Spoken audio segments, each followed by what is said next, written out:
My name is Betty Avila. I'm the Executive Director of Self-Help Graphics and Art. Really, I found my calling when I drove my supervisor from the Getty to East LA to Self-Help Graphics and Art. It was a life-changing moment, and it's an honor to be here as the director of the organization now. I'm Mack, and I head up an organization called LA Commons and feel very lucky to be able to experience the people of Los Angeles, which is what really makes this city great. LA is not your typical city. It doesn't have one center, and what that has done is created this incredible network and fabric of artist communities, of organizations that are working as nonprofits, and I love that you see that living history and those remnants throughout the city, and it does influence and it does inform the practices that we engage here as cultural workers.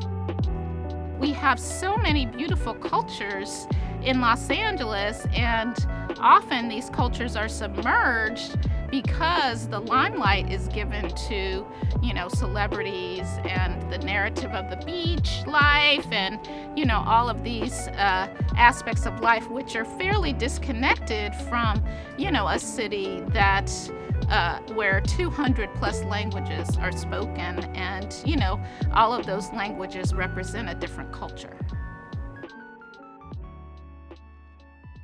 I think cultural equity is about the distribution of resources and the equitable distribution of resources. And so often, our culturally specific organizations in the community have been systemically undercapitalized from day one. We see it with some of our peers where sometimes we're punished for growing. There are organizations that started in the 70s across the country that came out of the civil rights movement, whether it was the Black civil rights movement, whether it was the Chicano civil rights movement, and a lot of those spaces don't exist anymore. I think it's really important to honor the work that these spaces have been doing despite not a welcoming sector. It's a fight about whose narrative is going to take precedent. And cultural equity means that everybody's narrative is important. Everybody's story has a place in the American story. It would be much better for everyone if we had cultural equity. Unfortunately, popular media reifies and perpetuates a lot of the isms that we deal with in our communities here in Los Angeles. Racism, ageism, classism.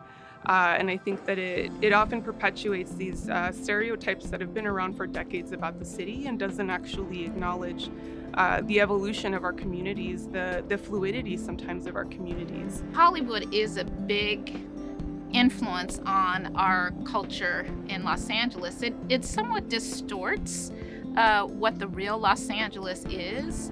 The narrative of the city is incredibly rich, particularly because the city was founded by people of color. So to have this, narrative that depicts whiteness as reflective of Los Angeles and America in general is problematic, unfortunately. I think in Los Angeles, when you look at the artists with the big names, folks like Frank Gehry as an architect, right? Everybody wants Frank Gehry for the work that he's done in Los Angeles, but there's so many different voices and perspectives, aesthetic approaches to this city that it's hard to see them represented.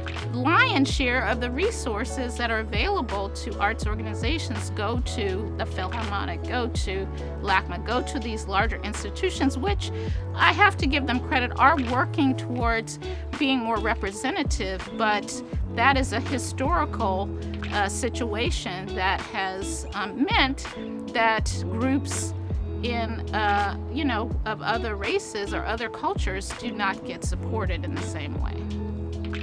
I think cultural justice has to start at a base level. Culture is such an important part of our day-to-day, of our life, of our family practices. It's not often seen actually as a viable career or something that you can contribute back to your community in a way that is sustainable for you.